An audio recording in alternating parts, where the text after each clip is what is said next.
Unraveling the root cause of violence. What makes people become violent? Maybe it's a question that most of us think about sometimes, but we don't have the answer. And this question for me piques my curiosity, and it's something I often think about. The escalating epidemic of violence against women and children has become a topic of widespread discussion.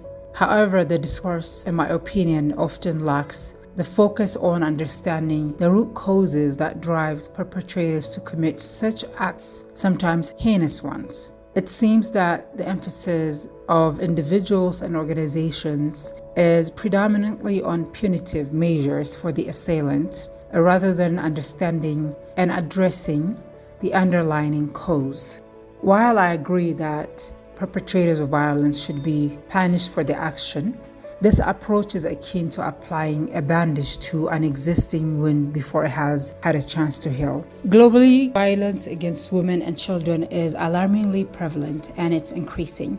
Approximately 1 in 3 women, or about 736 million women worldwide, have experienced physical or sexual violence at some point in their lives, most often by an intimate partner. Furthermore, up to 1 billion children aged 2 to 17 years have experienced physical, sexual, or emotional violence or neglect in the past year.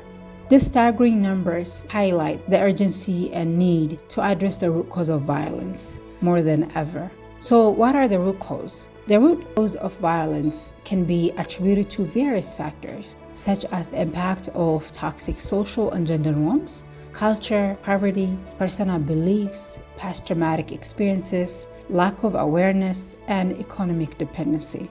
These root causes affect both the perpetrators and the survivor, and the cycle of violence and the abuse continues until it has been addressed. A perplexing question that remains unanswered is why more organizations, donors, funders, and individuals working around SGVB are not investing as much time, energy, and money in violence prevention rather than focusing on intervention. What are the key factors contributing to violence? 1. Toxic social and gender norms, as I mentioned above. Patriarchal societal norms that perpetrate gender inequality and normalize aggression contribute significantly to violence. These norms often place women and children in subordinate positions, making them more vulnerable to abuse while encouraging men and boys to resort violence and aggression to resolve issues and normalizing that behavior. 2. Cultural influences. Certain cultural practices and beliefs can sanction or even encourage violence against women and children. Harmful traditions such as child marriage and female genital mutilation are prime examples of that. 3. Poverty. Economic hardship can exacerbate stress and conflict within households, leading to higher incidences of violence.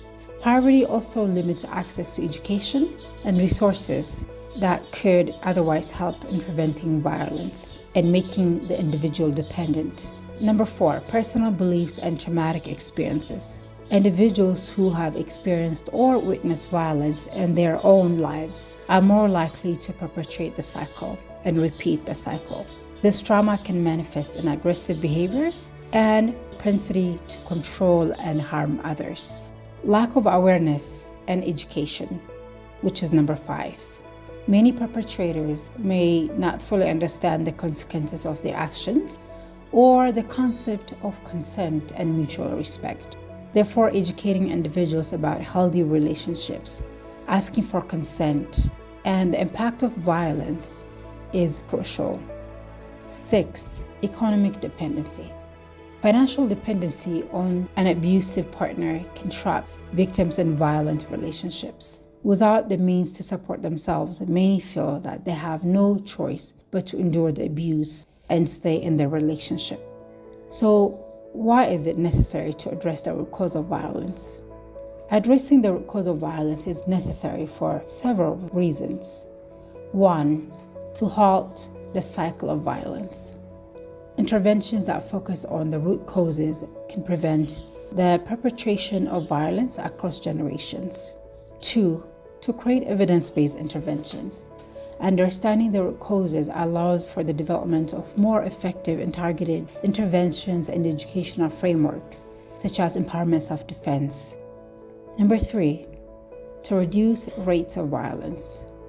By addressing the factors that lead to violence, we can reduce and decrease the likelihood of violent incidents occurring in the first place. 4, to empower women and children. Equipping women and children with knowledge and skills for self-protection and financial independence can reduce vulnerability to violence. Again, especially including programs such as empowerment self-defense that focuses on women and children being empowered to understand their power and how they can use their mind, their body, their spirit to protect themselves from violence is really, really important. Number 5, to educate perpetrators.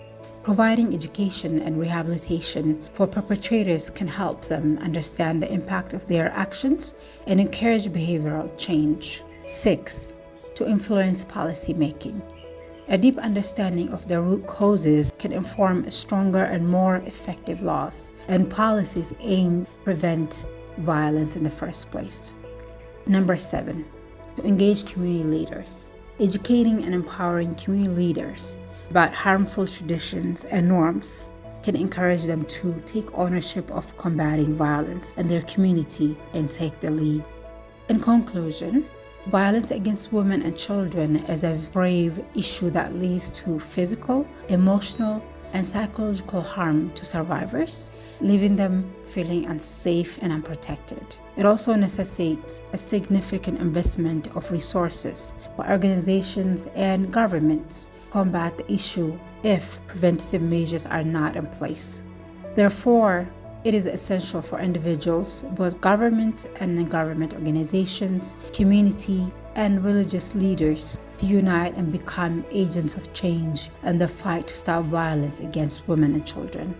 By shifting the focus towards understanding and addressing the root causes of violence, we can create a more holistic approach to combat this epidemic. Preventing efforts, education, and empowerment programs are critical to break the cycle of violence and ensure a safer future and world for women and children.